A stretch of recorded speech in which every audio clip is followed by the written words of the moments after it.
अहो मी मगाशीच भेटले ना तिला. मी म्हटलं पण तुझ्याशिवाय आमच्या घरातलं पाणी हलत नाही म्हणून. आपण तिला लळा लावला ना, हीच चूक केली. एक मिनिट काय काय झालंय काय? सांगा तुम्हीच. तनू तनू गायब झाली.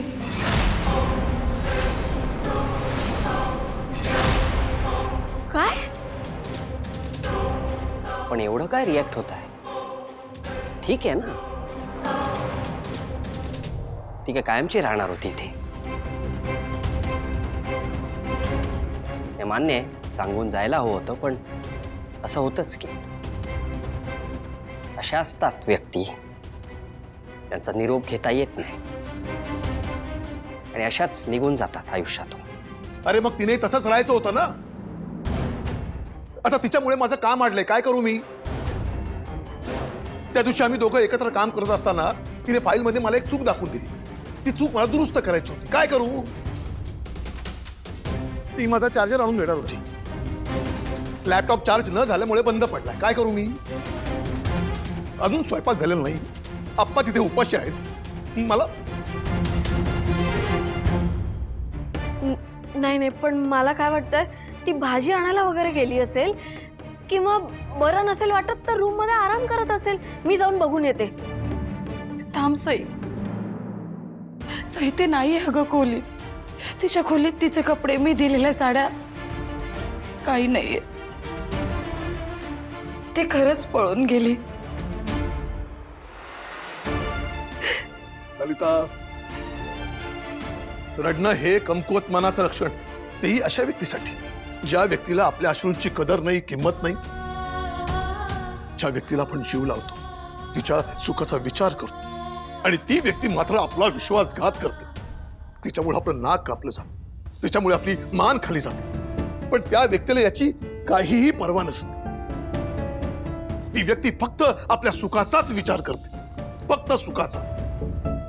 त्या मुलीला आपलं मानण्याची चूक या घरानं दुसऱ्यांदा केली. लक्षात येतंय का तुमच्या? दुसऱ्यांदा केलीये. आणि त्यातून धडा घेण्याऐवजी तुम्ही अश्रू कसले ढाळताय? कोण कुठली मुलगी? आपण तिला पैशाची मदत करून सोडून देता आला असत, पण आपल्याच मनाचा मोठेपणा म्हणून तिला इथे घरी आणलं. तिच्यासाठी बदलाची तयारी दाखवली, नातं जोडलं. पण माणसं फक्त स्वार्थासाठी आपल्या जवळ करतात, हे मात्र आम्ही विसरलो. पण पूजेच्या दिवशी किती आणि काय काय केलं तिने आपल्यासाठी. अगदी निस्वार्थीपणे. माझ्या लग्नात तर ती करवली म्हणून असणार होती. अशी मुलगी नाहीये ती. ही मुलगी अशी नाहीये. मग आता कुठे आहे? नशीब आपलं, घरातलं सोनं नाणं अजून तसंच शाबूत आहे. यापुढे तिच्यासाठी या घराची दारं कायमची बंद राहतील. आणि हो, यापुढे त्या मुलीचं नाव या घरात कुणीही घेणार नाही. अहो पण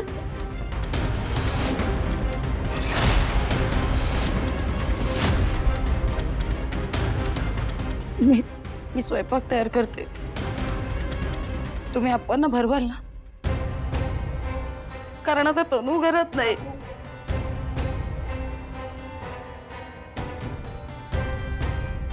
तुम्हालाच भरवावं लागेल. आप्पा उपाशी येतो. आज नंतर या घरात अशी कुणी मुलगी आली होती हेही या घरानं विसरून जावं. मुलींनी केलेले विश्वासघात या घरानं यापूर्वीही पचवलेत,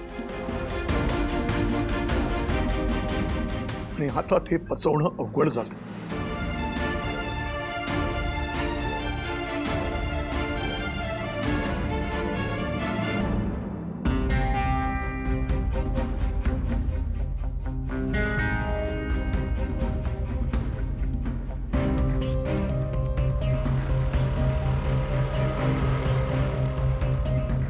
जयंतपासून मी स्वतःची सुटका करून घेतली असली तरी देवाने पुन्हा मला एकदा माझं आयुष्य सुरू करण्याची संधी दिली आहे.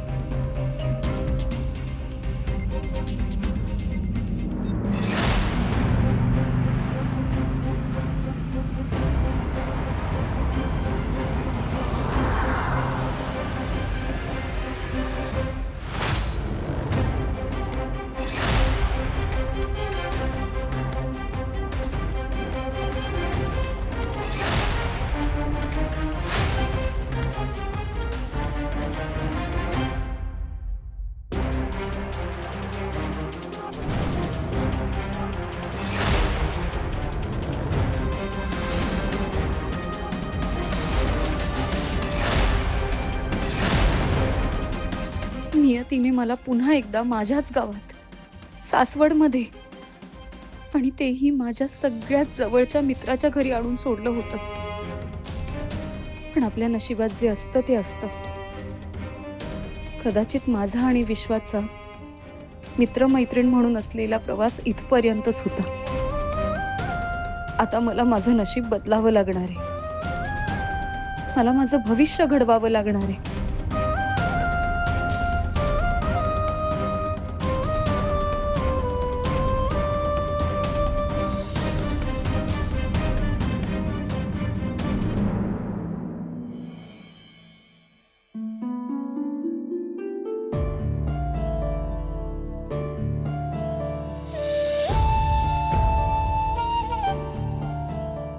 अप्पा,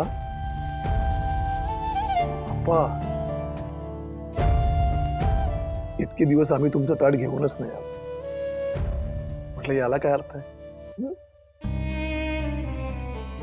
कोण कुठली मुलगी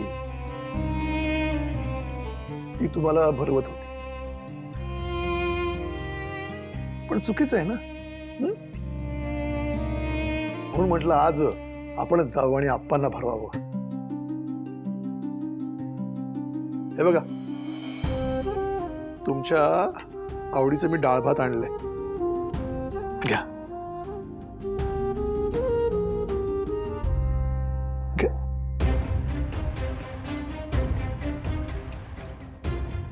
अप्पा, इतकी वर्ष मीच तुम्हाला भरवत होतो ना. आ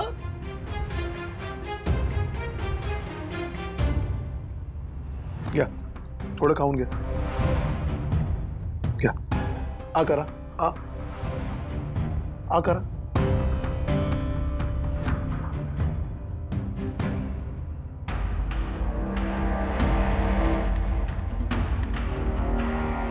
अप्पा, काल परवा आलेली मुलगी, तिने तुम्हाला एवढा लळा लावलाय की माझ्या हातचा तुम्हाला एक घासही नकोय.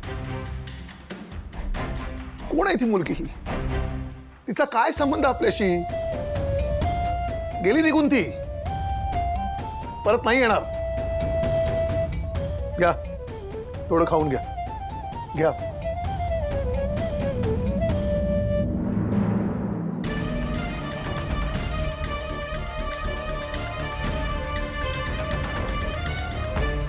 गोळ्या का? आणतो.